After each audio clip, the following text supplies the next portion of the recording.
Hey everyone, we've got another fabulous case study for you. This patient has knee pain. Can you work out what's going on? We're going to take you through the diagnosis and all the clinical reasoning, so let's dive in. Hey everyone, Khalid here. Welcome back to Clinical Physio. Let's go through today's case study, starting with the subjective history. So we have a 60-year-old retired female patient who's presenting to see us with right knee pain. Now, her knee pain started approximately 2 weeks ago when she stepped down awkwardly from a ladder. She didn't fall to the floor, but she felt a jarring sensation at her knee as she stepped down from the ladder, with her right foot hitting the floor first and therefore taking her body weight as she did so.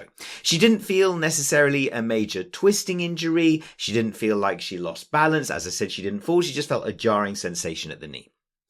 Now, 2 weeks post-injury, her pain is still quite severe. It's still constant in nature, and it's still painful immediately as soon as she starts weight bearing. And she does explain that her pain levels are high on a VAS scale between 0 and 10. She would probably equate it to between a 7 and an 8 out of 10. So still quite high pain levels.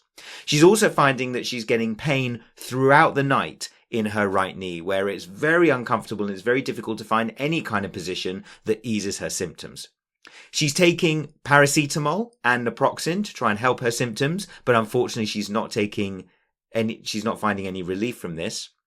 And otherwise, she doesn't have any specific major past medical history or drug history. Now, after she injured her knee, she went to the emergency department and had an X-ray which showed an early level of OA, but it was very mild in its nature. And that is a presentation for this patient.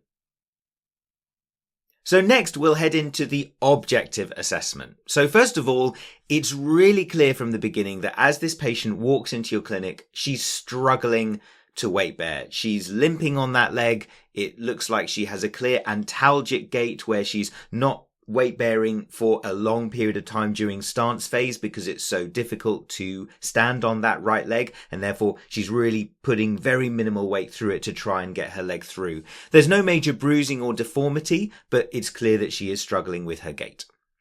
You then palpate the knee and you find that it's quite tender on the medial side of the knee, both at the medial joint line, but also around the femoral condyle itself, the distal femoral condyle of the femur on that medial side. We do see that whilst there was no bruising or obvious deformity, there does seem to be an effusion at her knee, which is more clear on the right medial side of the knee. So then we look at her range of movement and we find that both active and passive are the same. We have full range of extension, but flexion is really limited. Unfortunately, this patient only has around 70 degrees of flexion before she can't go any further, and this is limited by pain. So that's the presentation of our patient. In a second, we're going to go through the diagnosis and clinical reasoning, but therefore this is your opportunity to put your thoughts down. So take a moment to think about this case, think about what you've heard, write down your thoughts, and join us in a second.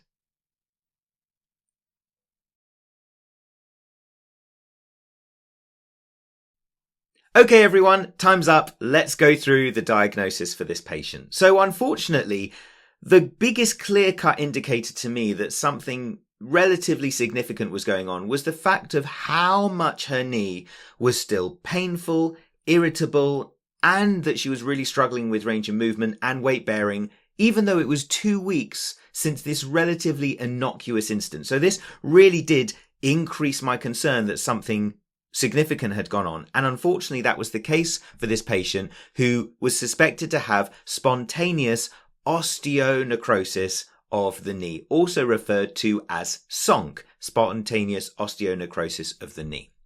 So what is SONC? This is also referred to as an insufficiency fracture, or SIFOC, a subchondral insufficiency fracture of the knee. This is effectively a form of stress fracture where over the course of a period of time you may have had repetitive or excessive stress applied through the subchondral bone. That means that over time you get this gradual wearing of the bone around, for this lady, the medial femoral condyle. So it might be that this is something that was exacerbated by the incident with the ladder, but could have been building in the background for some time.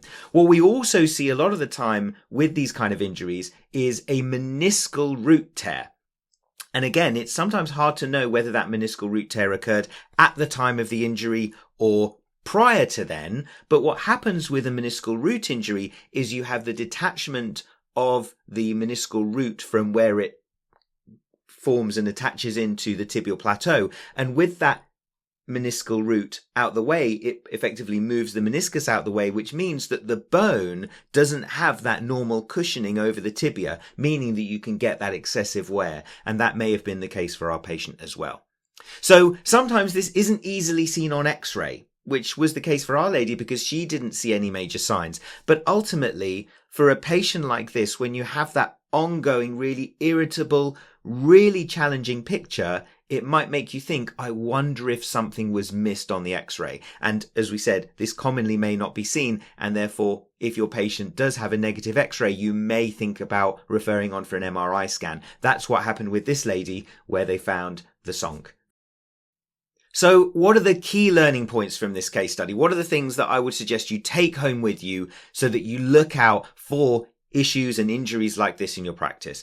The nuts and bolts of this case was that you would think that a 60-year-old female with a simple mechanism like just stepping down from a ladder should find some easing in her symptoms over a 2-week period. The fact that this patient had such significant and such irritable symptoms 2 weeks later was effectively the main clinical reasoning I had for something must be wrong. The fact that she still had really severe pain levels, that she was really struggling to weight bear, that she had constant night pain, despite the fact that the injury seemed relatively innocuous and all her X-ray showed was early osteoarthritis, suggested to me there must be something more going on. So this is the really key thing to look out for in these patients.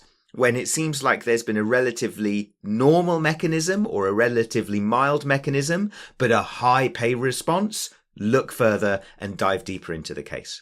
We also know that the medial femoral condyle is the most common location for SONC to occur, and we know that this is 3 to 5 times more likely to happen in women than men. So just extra risk factors moving us in the direction of the spontaneous osteonecrosis of the knee. But ultimately, like we said with this lady, relatively innocuous injury, but 2 weeks later still having had really high pain levels, really struggling to weight bear, swelling around the knee, and constant night pain, and struggling to weight bear, even though there was a relatively mild trauma.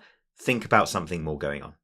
So everyone, if you've enjoyed this video, please support us by smashing that like button. It's the #1 thing you can do to help us on our YouTube channel. And if you want more resources from us, please do check out our Instagram channel at Clinical Physio. Give us a follow there for brilliant resources for physiotherapists. And if you enjoy learning by case studies, please do check out our membership platform, member.clinicalphysio.com, link in the description below. As a part of membership, you'll get access to the Case Study Club, which is a brilliant resource full of different episodes of experts bringing their patients onto the Case Study Club to talk through the assessment, the diagnosis, and all the clinical reasoning to help you with your clinical practice. So thank you so much for watching, everyone. My name's Khalid. See you soon here on Clinical Physio.